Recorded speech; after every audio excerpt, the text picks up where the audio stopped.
ভালোবাসা দিয়ে সজারুকে পোষ মানালেন এক যুবক। বিরল প্রজাতির বন্যপ্রাণী পোষ মানানোর ঘটনায় শোরগোল পড়ে গিয়েছে পুরো এলাকা জুড়ে।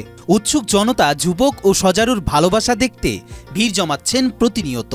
আমাদের এলাকার ছেলে লিটন একটি বন্যপ্রাণী সজারু, এটাকে কিভাবে পোষ মানালো এটা আমরা আসলে বুঝতে পারি নাই। এটা আসলে আমি কখনো দেখিও নাই যে এইভাবে একটা বন্যপ্রাণীকে পোষ মানাতে পারে।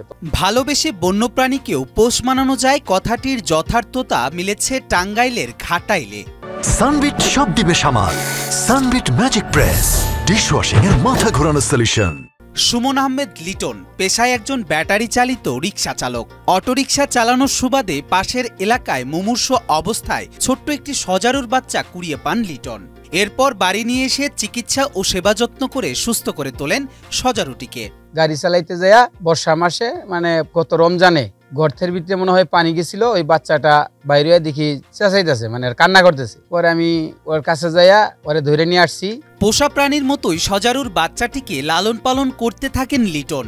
বাচ্চাটি আস্তে আস্তে বড় হয় এবং তার আদর যত্ন ও ভালোবাসায় এক প্রকার বন্ধুত্বের মতো সম্পর্ক হয়ে যায়। কাছে গিয়ে ডাকলে লিটনের ডাকে সাড়া দেয় সজারুটি। তার হাতে খাবার খায়, তার সাথে ঘুরে বেড়ায়।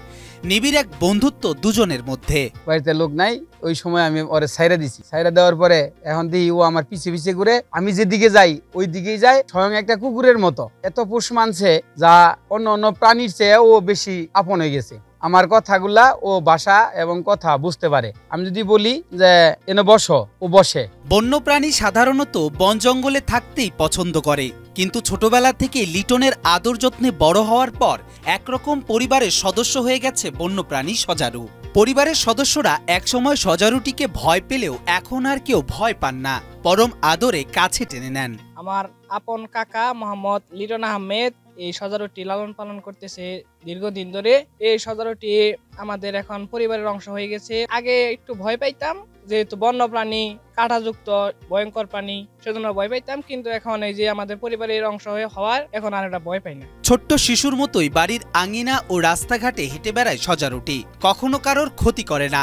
বন্যপ্রাণীর লোকালয় ও মানুষের সাথে সখ্যতা দেখে প্রতিনিয়ত বাড়ির উঠোনে ভিড় জমায় উৎসুক এলাকাবাসী। এটা মানুষের কোনো ক্ষতি করে না, এটা খুবই ভালো। কোনো ক্ষতি করে না, কি করি এটা রাত্রে ছেড়ে দেয়, খাই আবার বাড়িতে যায়। মনে করেন যে সবই দেখবার নিয়ে আসে। সবচেয়ে আশ্চর্যের বিষয় হলো সেটাকে আটকিয়ে রাখে না, এদিক সেদিক ঘোরাফেরা করে আবার অলরেডি বাড়িতে চলে যায়, কারো কোনো ক্ষতিও করে না। যেমন সন্তান যেমন লালন পালন করে ওইভাবে লালন পালন করে আমাদের কুশারা লিটন মামা। বন্য পশু পাখি লালন পালন করলে কখনো বেমানি করে না। মানুষ বেমানি করতে পারে কিন্তু বন্য পশু পাখি কখনো বেমানি করে না।